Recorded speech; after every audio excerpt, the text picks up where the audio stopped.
토요 새벽 기도에 오신 성도님들을 진심으로 환영합니다.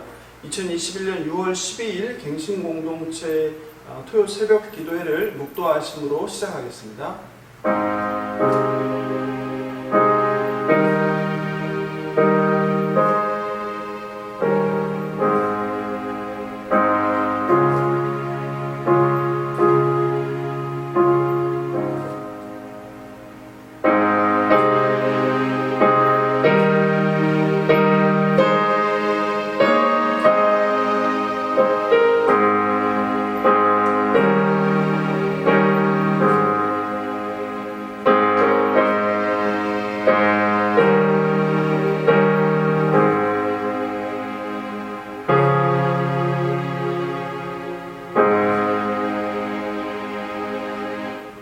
사도신경으로 우리의 신앙을 고백하겠습니다. 전능하사 천지를 만드신 하나님 아버지를 내가 믿사오며 그 외아들 우리 주 예수 그리스도를 믿사오니 이는 성령으로 잉태하사 동정녀 마리아에게 나시고 본디오 빌라도에게 고난을 받으사 십자가에 못 박혀 죽으시고 장사한 지 사흘 만에 죽은 자 가운데서 다시 살아나시며 하늘에 오르사 전능하신 하나님 우편에 앉아 계시다가 저리로서 산 자와 죽은 자를 심판하러 오시리라. 성령을 믿사오며 거룩한 공예와 성도가 서로 교통하는 것과 죄를 사하여 주시는 것과 몸이 다시 사는 것과 영원히 사는 것을 믿사옵나이다. 아멘. 찬송가 455장 주 안에 있는 나에게 함께 찬송 부르겠습니다.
보겠습니다. 누가복음 22장 14절 20절입니다.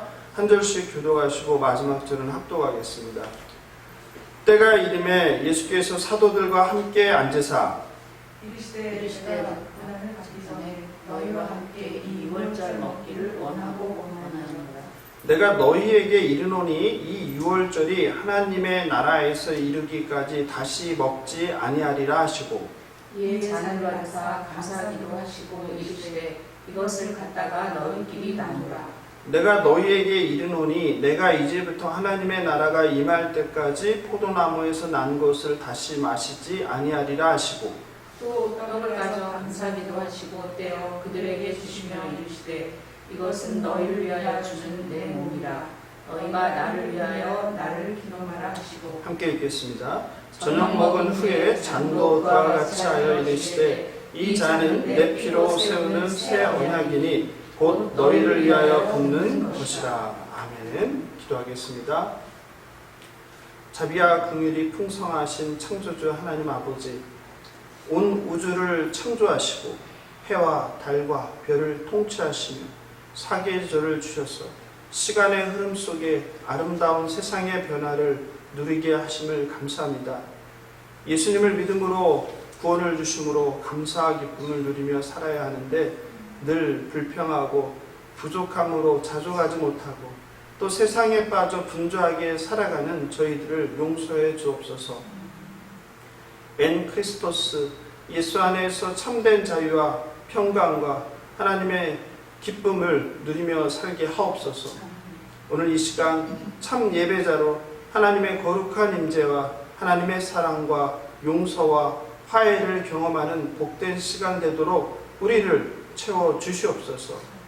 선포되는 생명의 말씀이 저희들의 심령 가운데 잘 뿌려지게 하시고 그리고 오염된 심령을 새롭게 하시고 그 씨앗이 자라나서 변화된 삶을 세상 가운데 실천하게 하여 주시옵소서. 우리를 위해 죽으시고 부활하신 예수님의 이름으로 감사하며 기도합니다. 아멘. 오늘 본문은 예수 그리스도의 사역 중에서 가장 유명한 사역의 한순간인 성만찬의 기원이 된 마지막 유월절 식사를 묘사합니다. 누가복음에 등장하는 7번의 식사 장면 중에 5번째 식사 장면으로 보통 우리가 최후의 만찬이라고 부릅니다. 하지만 정확히 말하면 성경에서 최후의 만찬이라고 불린 적은 없습니다. 최후의 만찬이 아니라 마지막 유월절 식사입니다. 오늘날 교회의 주의 만찬, 성찬, 그것에 바로 기원이 된 식사 자리입니다. 사도 바울은 고린도전서 11장 20절에서 주의 만찬이라고 합니다. 함께 볼까요? 그런즉 너희가 함께 모여서 주의 만찬을 먹을 수 없으니, 저녁 식사를 한 것이기 때문에 만찬이라고 불렀습니다. 이렇게 주의 만찬이 최후의 만찬이라고 오늘날 부르게 된 것은 아마도 이탈리아의 화가 레오나르도 다빈치가 그린 유명한 최후의 만찬이라는 그림, 그리고 또 그 후에 여러 화가들이 그 그림을 따라 그리면서 유명하게 알려진 이유가 아닐까 생각합니다. 13세기 이후로 로마 카톨릭과 동방 종교에는 세례, 견진, 성만찬, 보혜, 서품, 혼례, 종부, 성사의 7성례를 지켰습니다. 종교개혁 이후 개혁교회는 이 중에서 7성례가 과하다고 하여 세례와 성만찬의 두 가지만을 성경에서 말하고 그리스도와 사도들이 제정한 것으로 제한하였습니다. 교회사를 통해서 성찬 시 그리스도의 임재를 어떻게 이해하는지에 대한 논쟁도 뜨거웠습니다. 로마 카톨릭은 성찬은 자체로 효력을 지닌다는 화채설을 주장하였습니다. 몸으로 변한다는 것이죠. 이것은 사제가 성만찬을 증례할 때 빵과 포도주라는 그 본체가 그리스도의 몸과 피의 본질로 실제로 변한다는 주장입니다. 그들은 떡과 포도주가 실제 예수님의 살과 피로 변한다고 믿고 생각합니다. 그래서 미사에서 사제가 이것은 나의 몸이니 라고 선포하면 떡과 포도주가 실제로 그리스도의 육신적 몸과 피로 바뀐다는 것이 화채설입니다.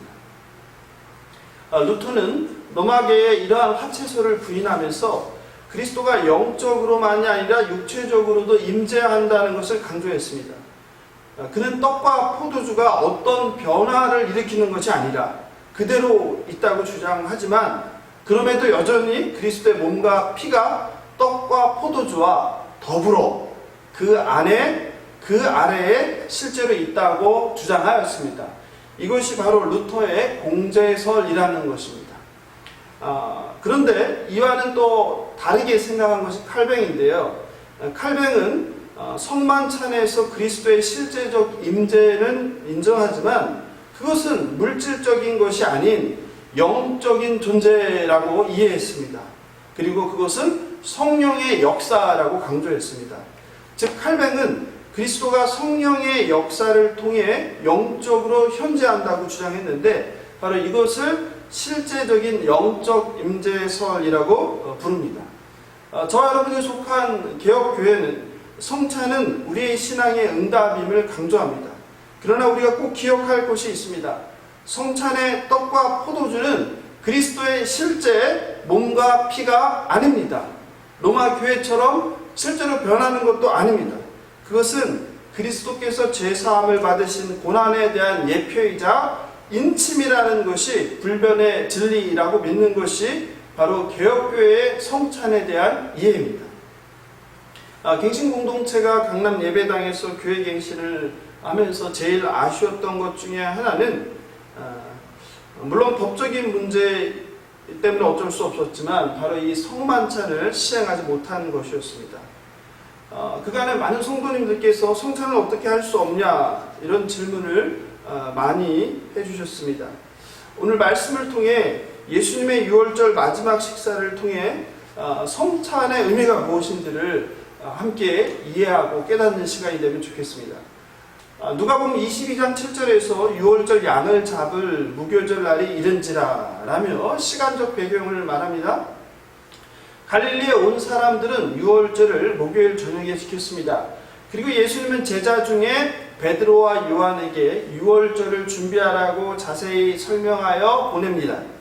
유월절 예루살렘에 수많은 사람들이 몰려와 저녁 식사할 장소를 찾는 일은 아마도 쉽지 않았을 것입니다. 게다가 식사의 일부였던 희생을 위한 양과 쓴나물과 무교병들도 준비해야 했습니다. 특별히 예수님의 제자들을 다 세보면 적어도 한 20여 명분의 식사를 준비하는 일이니 간단치 않았을 것입니다. 그런데요, 그것에 대해 제자들은 걱정할 필요가 전혀 없었습니다. 왜 그렇습니까? 여호와 이레 하나님께서 예루살렘 입성할 때 나기를 미리 예비하신 것처럼 이번에도 모든 것을 준비해 주셨습니다. 10절, 12절을 같이 한번 읽어볼까요? 이르시되 보라 너희가 성내로 들어가면 물 한 동이를 가지고 가는 사람을 만나리니 그가 들어가는 집으로 따라 들어가서 그 집 주인에게 이르되 선생님이 내게 하는 말씀이 내가 내 제자들과 함께 유월절을 먹을 객실이 어디 있느냐 하시더라. 그러하면 그가 자리를 마련한 큰 다락방을 보이리니 거기서 준비하라 하시니. 그렇죠. 하나님은 다 준비해 주셨습니다. 하나님은 늘 하나님의 나라의 필요를 준비하시고 공급해 주십니다. 제자인 저와 여러분이 해야 되는 것은 그저 하나님의 말씀에 순종하는 것입니다. 저녁이 되어 예수님과 제자들은 준비된 큰 다락방에 모여 앉았습니다. 14절이죠.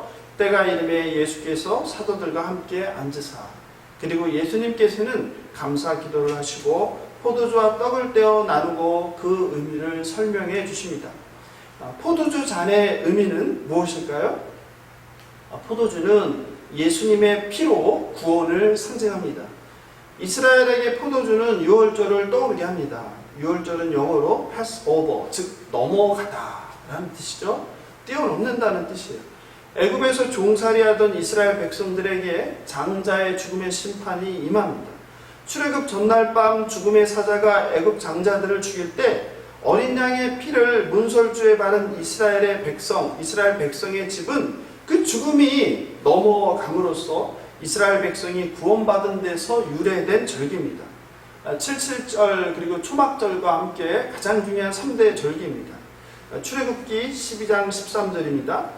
내가 애굽 땅을 칠 때에 그 피가 너희가 사는 집에 있어서 너희를 위하여 표적이 될지라.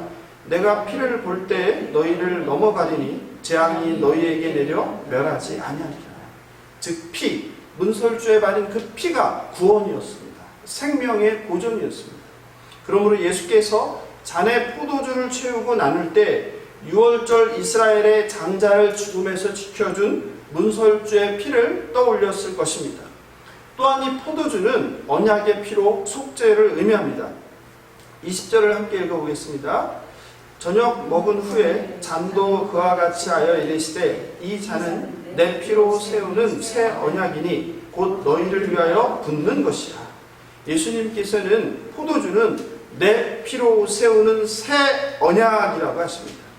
새 언약은 신약성경의 가장 중요한 주제입니다. 예레미야서 31장 31절이죠. 여호와의 말씀이니라 보라 날이 이르리니 내가 이스라엘 집과 유다 집에 새 언약을 맺으리라. 마태는 마태복음 26장 28절에서 다음과 같이 이야기합니다. 많은 사람을 위하여 흘리는 언약의 피. 이것은 죄사함을 얻게 하려고 많은 사람을 위하여 흘리는 피라고 합니다. 죄사함을 얻게 하려고. 그리고 예수께서 흘리는 피라는 뜻입니다. 그렇습니다. 포도주는 언약의 피로 많은 사람을 구하는 속죄를 의미합니다.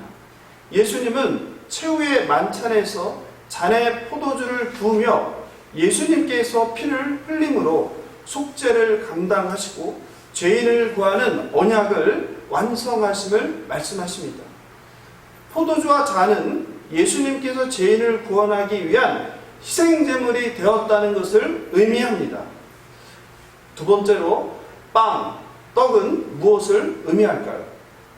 떡은 예수님의 살, 몸으로서 예수님의 죽음을 상징합니다. 19절입니다. 또 떡을 가져 감사기도 하시고 떼어 그들에게 주시며 이르시되 이것은 너희를 위하여 주는 내 몸이라. 너희가 이를 행하여 나를 기념하라. 너희를 위해 주는 몸이니 이를 행하여 나를 기억하라고 명령하십니다. 떡은 예수를 메시아로 믿는 공동체를 위해 주셨던 하나님의 아들 예수 그리스도의 찢겨진 살이었습니다. 예수가 자신의 몸으로 십자가에서 대속하시며 희생제물이 되셨습니다. 예수가 직접 희생제물인 양을 대신하여 저와 여러분의 죄를 속죄할 희생제물이 되셨다는 것을 의미합니다. 요한일서 2장 2절입니다. 그는 우리 죄를 위한 화목제물이니 우리만 위할 뿐 아니요 온 세상의 죄를 위하십니다. 예수 그리스도가 인류의 죄를 대신하여 화목제물이 되었다는 것을 요한 1서는 이야기하고 있습니다. 6월절 식사는 예수께서 친히 자기 백성의 죄를 위하여 희생될 참된 6월절 어린 양이 되었다는 것을 증명하고 있습니다. 그렇다면 이런 성만찬이 오늘날 저와 여러분에게 갖는 의미는 무엇일까요? 첫째, 성찬은 하나님의 긍휼과 사랑을 통한 구원입니다. 하나님은 죄인을 구원하기 위해서 자기의 독생자 아들 예수를 인간의 몸으로 보내사 대속물로 삼으셨습니다. 그리스도는 저와 여러분을 위하여 고난을 받아 십자가에서 살이 찢기고 피를 쏟으며 죽으셨습니다. 요한복음 3장 16절 18절입니다. 함께 읽어보겠습니다. 하나님이 세상을 이처럼 사랑하사 독생자를 주셨으니 이는 그를 믿는 자마다 멸망하지 않고 영생을 얻게 하려 하십니다. 하나님이 그 아들을 세상에 보내신 것은 세상을 심판하려 하심이 아니요 그로 말미암아 세상이 구원을 받게 하려 하심이다. 그를 믿는 자는 심판을 받지 아니하는 것이요 믿지 아니하는 자는 하나님의 독생자의 이름을 믿지 아니하므로 벌써 심판을 받은 것입니다. 하나님의 사랑이 공의의 심판에서 죄인인 저와 여러분을 구했다고 말하고 있습니다. 성만찬은 저와 여러분을 하나님의 창조 및 구원 사역의 과거, 현재, 미래를 연합하며 시간과 공간의 한계를 뛰어넘는 하나님의 크신 사랑을 보여줍니다.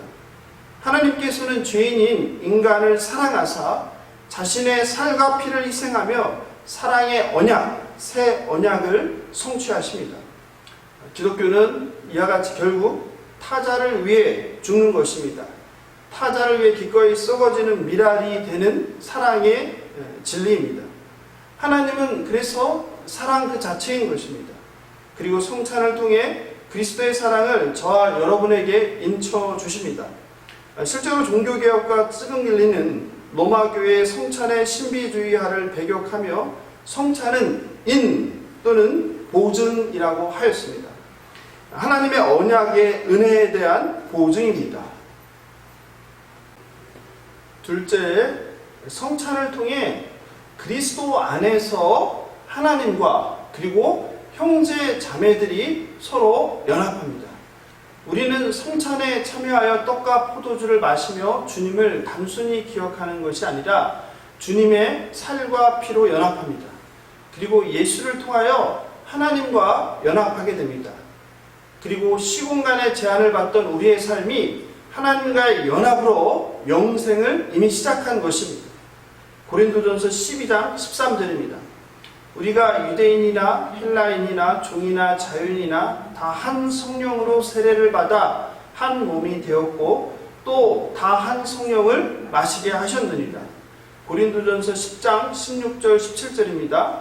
우리가 축복하는 바 축복의 잔은 그리스도의 피에 참여함이 아니며 우리가 떼는 떡은 그리스도의 몸에 참여함이 아니냐. 떡이 하나요 많은 우리가 한 몸이니 이는 우리가 다 한 떡에 참여함이라. 정확하게 이야기하고 있죠. 저와 여러분은 성찬을 통해 주님의 살과 피를 기념하고 마시며 하나가 되고 그리스도와 연합합니다. 그리스도와의 연합을 통해서 하나님과 연합을 하고 그리고 교회 공동체가 서로 연합하는 것입니다. 이것이 바로 교회이고 성찬의 의미입니다. 예수를 주로 고백한 형제 자매들이 예수의 살과 피로 하나가 되는 것입니다. 이것이 성찬이 갖는 교회 공동체로서의 중요한 의미입니다. 성도들이 각 개인이 아닌 주님의 살과 피로 연합된 유기체라는 것을 의미합니다. 이것은 단지 상징에 머무는 것이 아닌 실제적인 성령의 역사하심입니다. 떡을 떼고 포도주를 붓고 마시며 성령으로 함께 참여하는 자들이 그리스도 안에서 한 몸과 한 백성이 됩니다. 머리 대신 그리스도의 팔과 다리로 연결된 한 몸임을 가장 잘 보여주는 것이 바로 이 성만찬입니다. 그리고 거기서 멈추지 않고 세상의 가난한 자, 고아와 과부, 핍박받는 자, 소외받는 자들을 성찬으로 환대하며 그들을 초대하고 그들에게 다가갑니다. 이것이 바로 교회의 사명입니다. 즉 성찬은 연합입니다. 하나님과의 연합, 그리스도 안에서 하나님과의 연합, 그리스도 안에서 형제 자매들과의 연합, 그리스도 안에서 믿지 않는 세상을 향한 환대와 연합을 의미하는 것입니다. 마지막으로 성찬은 종말론적이며 다시 오실 예수 그리스도를 대명합니다. 주의 만찬에 참여하며 예수의 죽으심의 의미를 기념하며 예수를 고대합니다. 또한 종말에 예수가 재림하여 완성될 하나님 나라를 고대합니다. 실제로 오늘 본문 16절에서 내가 너희에게 이르노니 이 유월절이 하나님의 나라에서 이루기까지 이렇게 이야기하죠. 종말론적이죠. 18절에 다시 나옵니다. 내가 너희에게 이르노니 내가 이제부터 하나님 나라가 임할 때까지, 그죠? 하나님의 나라에서 이루기까지 임할 때까지 종말론적이라는 것을 강조합니다. 유월절 식사는 단순히 이스라엘의 출애굽을 기념하는 날이었을 뿐만 아니라 새로운 종류의 구원인 예수 그리스도를 통한 메시아 대망을 고대하는 날이 되었다는 것을 의미합니다. 요한계시록 19장 9절입니다. 천사가 내게 말하기를 기록하라. 어린 양의 혼인잔치에 청함을 받은 자들은 복이 있다 하고 또 내게 말하되 이것은 하나님의 참되신 말씀이다. 어린 양의 혼인잔치죠. 그죠? 성찬을 통해 다시 오실 예수 그리스도를 기대하며 예수 그리스도를 통해 완성될 하나님 나라를 소망한다는 것입니다. 성찬을 통해 우리는 주의 임재하심, 주의 죽으심, 주의 부활하심, 그리고 예수 그리스도가 다시 오실 것을 고백하고 기억하고 기념하는 것입니다. 떡과 포도주가 그것을 취하는 몸에 영양소와 생명력을 공급해 주듯이 그리스도의 살과 피는 믿음으로 그것을 받는 성도들에게 신령한 생명을 강건하게 하고 소생시켜 주는 역할을 하는 것입니다. 그리고 예수가 다시 오셔서 하나님의 나라를 온전히 이루어질 것을 소망하는 것입니다. 그렇다면 우리는 다시 오실 예수를 대망하며 무엇을 어떻게 준비해야 할까요? 십자가 투영을 앞둔 예수님은 가장 두려운 상황 가운데서 오히려 가장 침착하십니다. 죽음을 앞두고 제자들과 밥을 먹는 것은 사실 상상하기 힘듭니다. 밥이 넘어가겠습니까?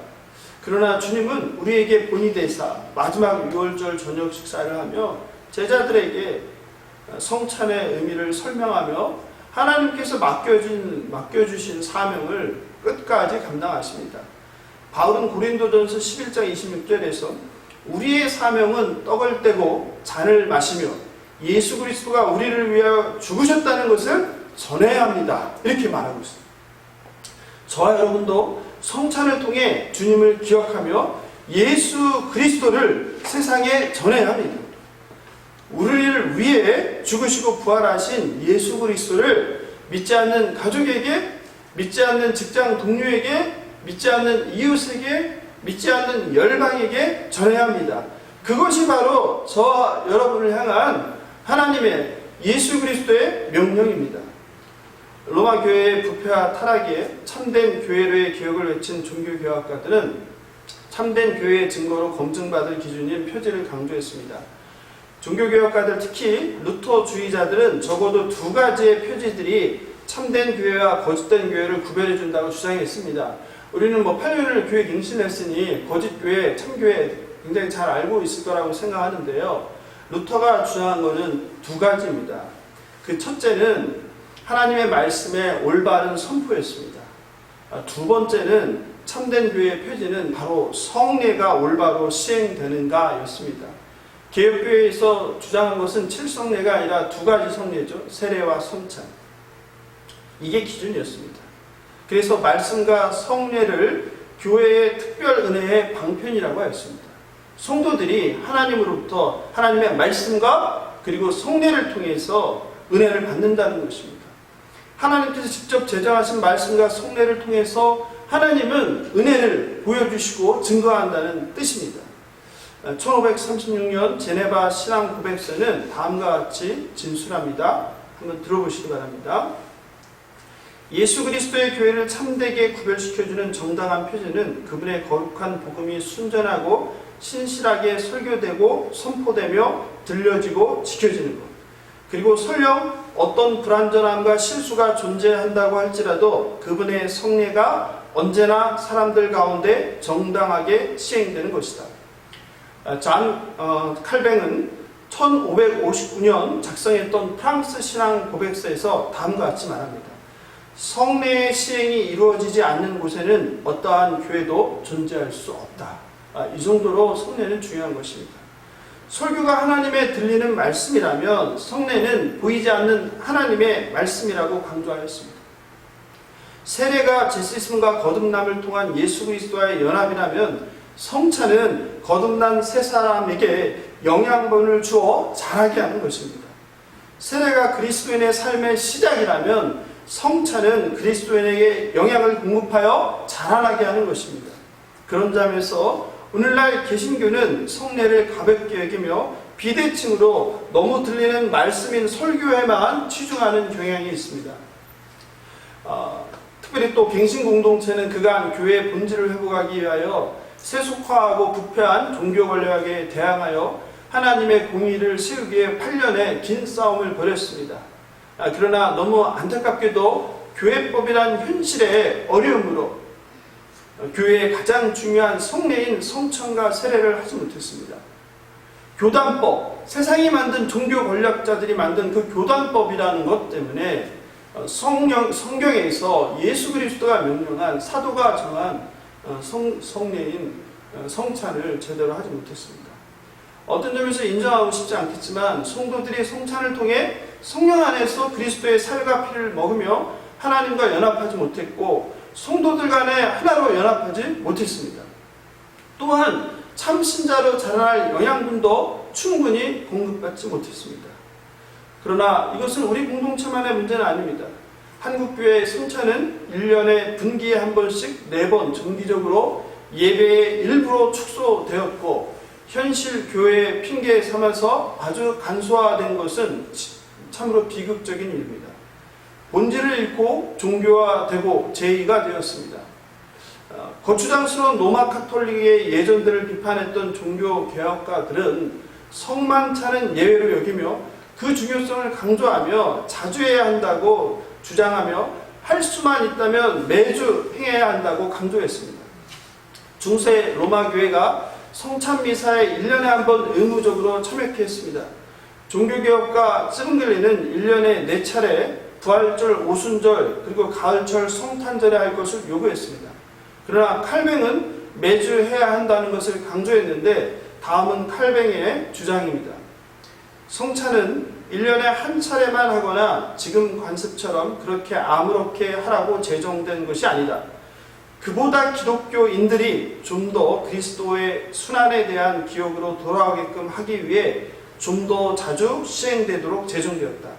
이런 기념과 기억을 통해 자신들의 믿음을 유지하고 강화시키고, 또한 자신들을 하나님께 감사 찬양을 드리고 하나님의 선하심을 선포하게끔 하며, 최종적으로는 이런 기념과 기억을 통해 피차간의 사랑을 풍성하게 하고, 또한 이 사랑에 대한 증거를 서로 나누며 그리스도의 지체된 하나됨 안에서 연합됨을 알도록 말이다.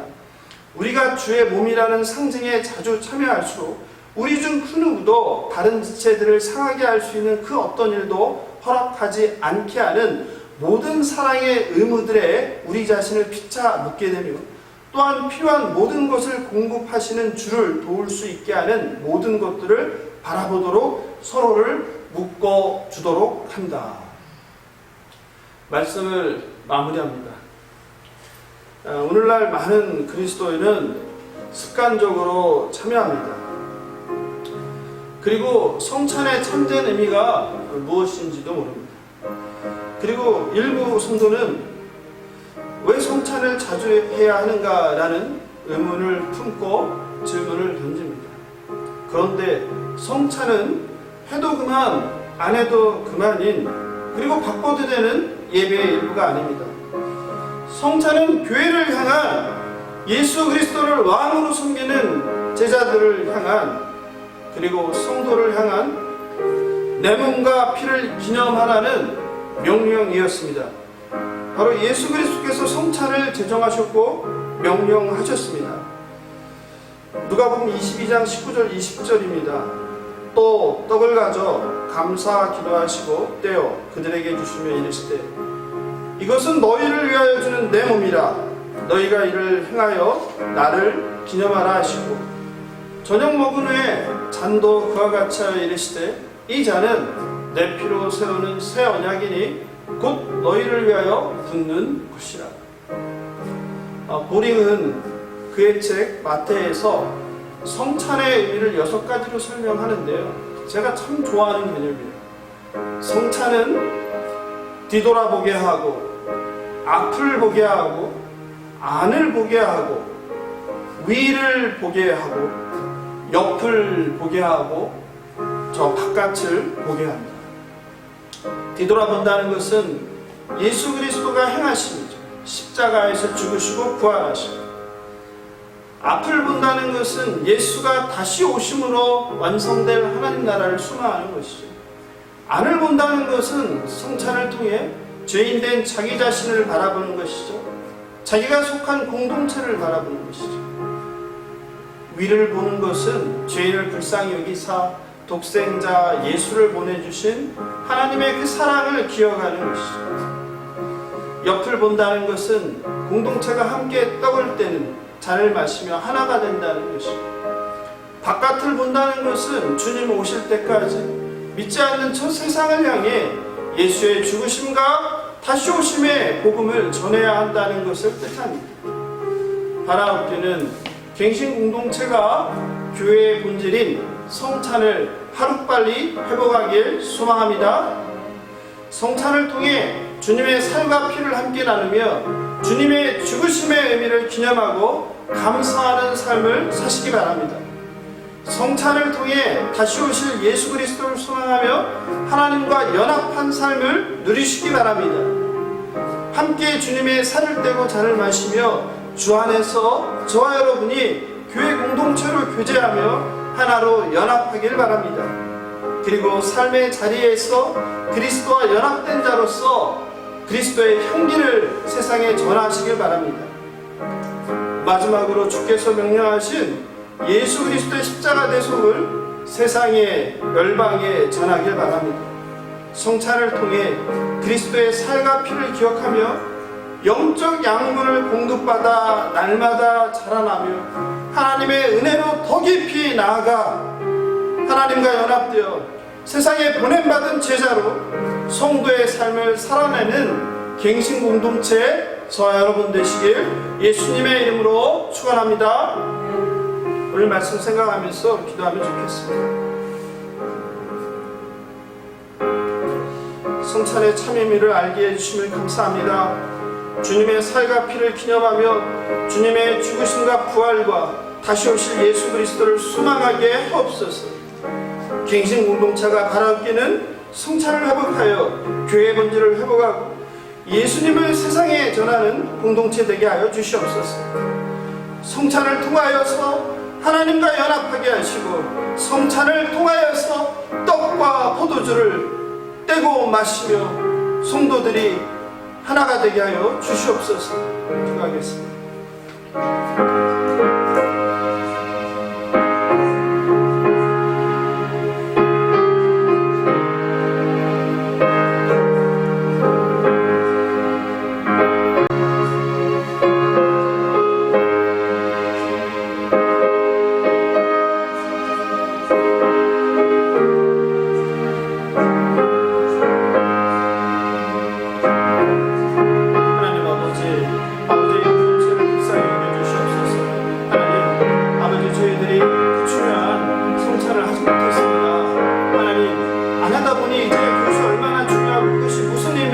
잊어버렸습니다. 하나님 아버지, 교회의 본질을 회복한다는 것, 교회 갱신을 통해서 교회 본질을 회복한다는 것, 아버지 하나님 말씀이 올바로 선포되는 것이고 그리고 성례가 올바로 시행되어야 한다는 것을 깨달아 알게 되었습니다. 하나님 아버지, 하나님의 말씀이 가감없이 선포되는 공동체가 되게 하여 주시옵소서. 하나님이 예수 그리스도의 십자가의 그 성례가 올바로 시행되는 공동체가 되게 하여 주시옵소서.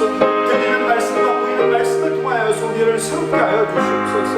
아버지, 성찬을 통하여서 예수 그리스도가 무엇을 우리에게 행했는지를 기억하게 하여 주시옵소서.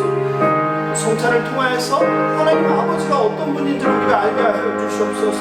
하나님, 성찬을 통하여서 나의 죄들과 아버지 나를 사랑하시는 하나님의 사랑과 연합하게 하시고 하나님, 성찬을 통하여서 공동체가 하나가 되게 하여 주시옵소서. 너무나 다른 사람들, 각자의 개성, 각자의 다른 환경, 각자의 배경, 다른 생각, 그러나 성찬을 할 때 주님의 떡과 포도주를 마실 때 그리스도 안에서 엔 크리스토스 우리가 연합하게 하여 주시옵소서. 머리 대신 예수 그리스도 안에 우리가 팔과 다리를 연합하게 하여 주시옵소서.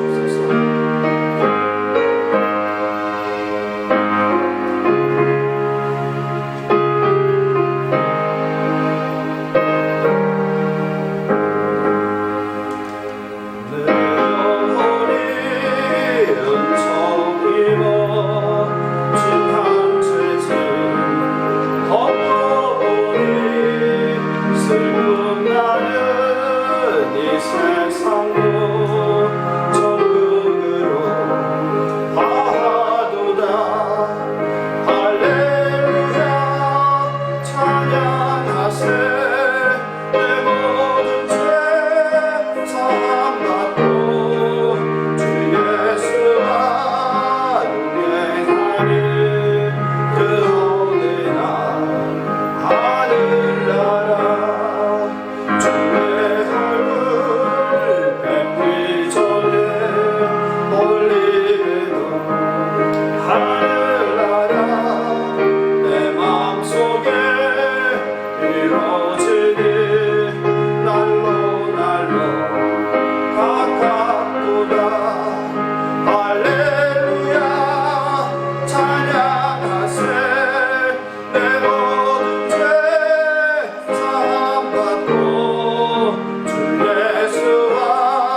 기도하겠습니다. 나라 민족을 위해서, 그리고 열방과 선교를 위해서, 그리고 한국교회와 갱신 공동체를 위해서 함께 기수 기도하겠습니다. 하나님 아버지, 나라 민족을 위해서 하나님 아버지, 이 나라의 민족을 불쌍히 여겨주시옵소서. 하나님 아버지, 열방과 선교를 위해서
기도합니다.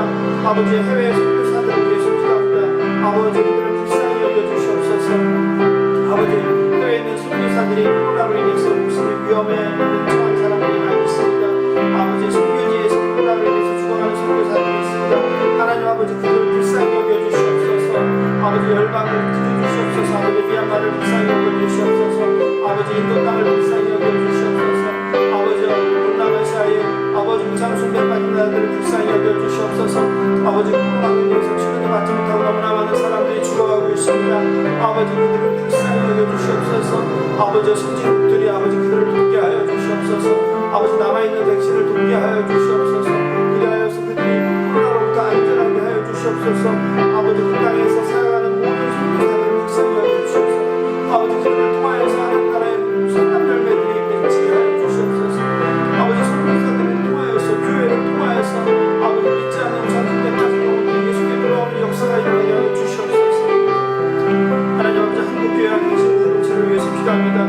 아버지 한국교회가 만mon에 사로잡혀 있습니다. 아버지 16세기 종교개혁을 일으켰던 시대에 아버지 타락한 로마교회처럼 타락해버렸습니다. 종교화되었습니다. 목사들은 사제화되었습니다. 아버지 권력에 취했습니다. 힘에 취했습니다. 돈에 취했습니다. 예수 그리스도의 진정한 부활과 아버지 죽으심은 없습니다. 예수 그리스도의 십자가 사랑은 사라져버렸습니다. 아버지 매제와 혐오와 차별의 대명사가 되어버렸습니다. 하나님의 사랑하신 우리의 세상을 아버지 차별하고 매제하는 그런 잘못된 신앙을 갖게 되었습니다. 하나님 아버지 한국교회가 다시 한번 주님께 돌아오게 하여 주시옵소서. 아버지 우리 갱신공동체를 위해서 기도합니다. 갱신공동체를 불쌍히 여겨주시옵소서. 아버지 갱신공동체가 아버지 무엇보다도 참으로 힘든 한면에 갱신의 과정을 걸어가고 있습니다. 아버지 광야를 가고 있습니다. 아버지 길 없는 일을 가고 있습니다. 하나님 아버지 그러나 그 일을 성령 하나님께서 인도하여 주시옵소서. 사람의 생각과 방법으로 하지 아니하게 하시고 내주하시고 성령 하나님께 매달리는 기도로 인도함을 받는 갱신공동체가 되게 하여 주시옵소서. 주의 갱신공동체를 불쌍히 여겨주시옵소서. 아버지 정말 주님 기뻐하시는 교회, 아름다운 교회, 소망이 되는 교회, 생명을 구하는 교회, 아버지 교회의 본질이 살아있는 교회가 될 수 있도록 축복하여 주시옵소서. 특별히 아버지 교회의 본질인 말씀과 성례를 회복시켜 주시옵소서. 아버지 그렇게 교회를 올바른 선례가 시작되게 하여 주시옵소서. 성찬을 회복시켜 주시옵소서.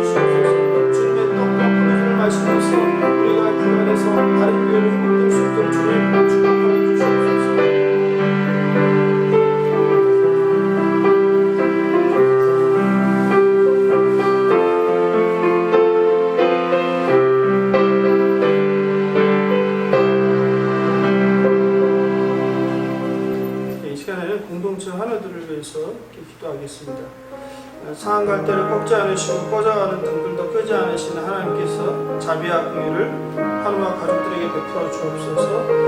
백신 접종을 받는 모든 분들 부작용이 없이 건강을 지켜주시고 그리고 면역력이 잘 생기게 하여 주시옵소서.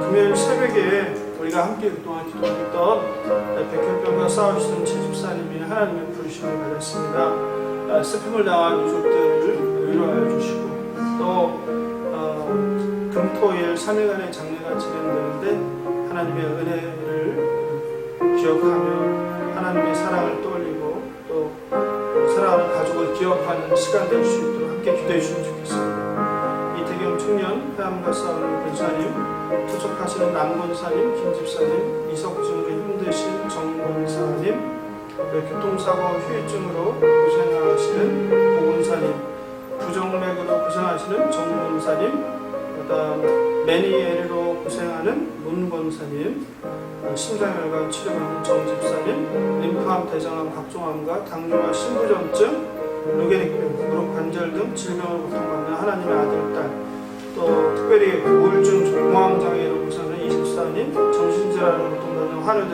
민사 재선이를 불쌍히 여겨주시길, 또 요양병원에 계신 부모님들 속히 코로나 접종, 백신 접종으로 이제 만나볼 수 있도록 이렇게 길을 열어주시길, 그리고 곁에서 돌보는 가족들에게 하나님의 크신 자비를 베풀고 새 힘을 날마다 부어주셔서 감당할 수 있도록 함께 간절히 기도하겠습니다.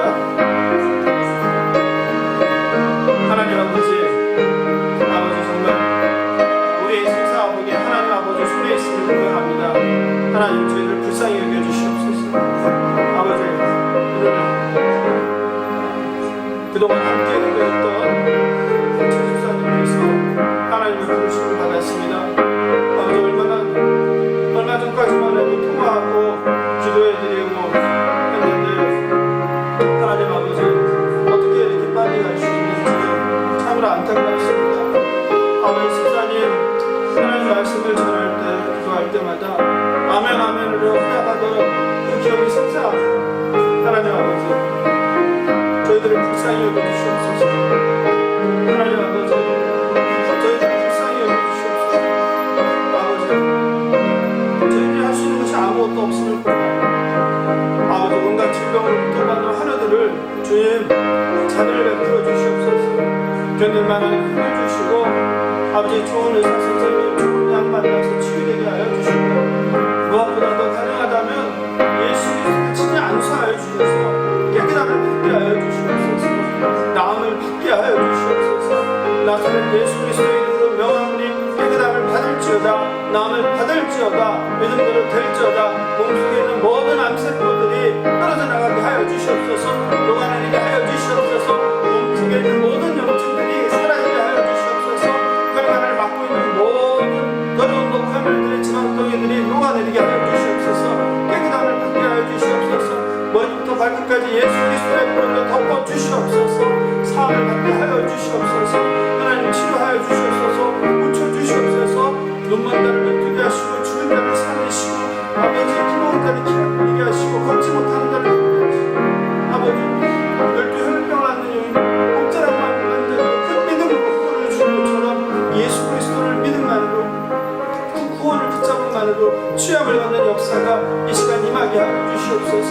아버지 하루들을 불쌍히 여겨주시옵소서. 아버지 특별히 교통사고 후유증으로 고통받는 보호자를 풀어주시옵소서. 하나님 아버지 무릎관절로 고생하고 있습니다. 아버지 심장혈관 치료를 받는 원사님들 계십니다. 불쌍히 여겨주시옵소서. 부정맥으로 고생하는 정권사님 계십니다. 메니에르로 고생하는 문권사님 계십니다. 하나님 암으로 암과 싸우고 있는 문권사님 계십니다. 투성하시는 원사님 집사님 있습니다. 아버지 이성증 아버지 각종 질환으로 준비하는 날들을 주여 불쌍히 여겨주시옵소서.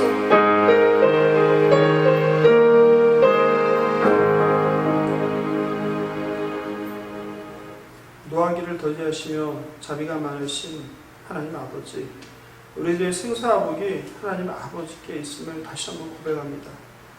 죽을 수밖에 없는 저희를 불쌍히 여기시고 예수 그리스도를 보내사 십자가의 희생제물이 되어 저희들의 생명을 구해주심을 감사합니다. 하나님, 저희가 성찬을 통해 빵을 떼고 포도주를 마실 때마다 우리를 위해 죽으시고 부활하신 예수 그리스도의 재림을 대망하게 하옵소서. 성찬을 통해 하나님과 연합하게 하시고 교회의 형제자매가 그리스도 안에서 하나가 되게 하여 주시옵소서. 치열한 경쟁에서 살아남기 버거운 세상에서 허무한 것에 굴복하는 세상에서 오직 하나님만 바라보며 예수 그리스도가 가신 좁은 문 좁은 길을 걸어가는 우리 갱신 공동체 성도들 될 수 있도록 축복하여 주시옵소서. 올라가려 쓰기보다 내려오게 하시고 무대 위에 서기보다 무대 뒤로 가게 하시고 좀 더 잡으려고 애쓰기보다 진 것을 나눠주며 단순하고 가벼운 삶을 살아가는 순례자가 되게 하여 주시옵소서. 바라옵기는 우리 갱신 공동체가 속히 교회 본질인 성찬을 회복하게 하셔서 우리 교회 공동체가 하나님 기뻐하시는 공동체로 회복될 수 있도록 그 갱신의 여정을 성령 하나님께서 친히 인도하여 주시옵소서. 다양한 삶의 고난 가운데 기도 제목을 가지고 간절히 하나님께 무릎 꿇는 성도들을 불쌍히 여기시고 각자의 기도 제목을 들어주시고 하나님께서 합당한 때 응답하여 주시옵소서. 특별히 그동안 함께 기도했던 우리 최청송 집사님을 주께서 부르셨습니다. 슬픔을 당한 우리 신 집사님을 위로하여 주시고 그 유족들을 성령 하나님께서 안아주시고 아버지 그들에게 하나님 아버지의 품에 우리 집사님께서 잘 쉬고 있음을 아버지 깨달아 알게 하셔서 참된 평강을 누릴 수 있도록 모든 장례를 주관하여 주시옵소서. 특별히 한우들과 가족들을 불쌍히 여기시고 그들에게 날마다 힘을 부어주시고 예수 소망을 잃지 않게 하여 주시옵소서. 감사하며 생명 되신 예수님의 이름으로 기도합니다. 주님께서 가르쳐 주신 기도로 새벽 기도를 마치겠습니다. 하늘에 계신 우리 아버지여, 이름이 거룩히 여김을 받으시오며 나라가 임하옵시며 뜻이 하늘에서 이룬 것 같이 땅에서도 이루어지이다. 오늘날 우리에게 일용할 양식을 주옵시고 우리가 우리에게 죄 지은 자를 사하여 준 것 같이 우리 죄를 사하여 주옵시고 우리를 시험에 들게 하지 마옵시고 다만 악에서 구하옵소서. 나라와 권세와 영광이 아버지께 영원히 있사옵나이다. 아멘.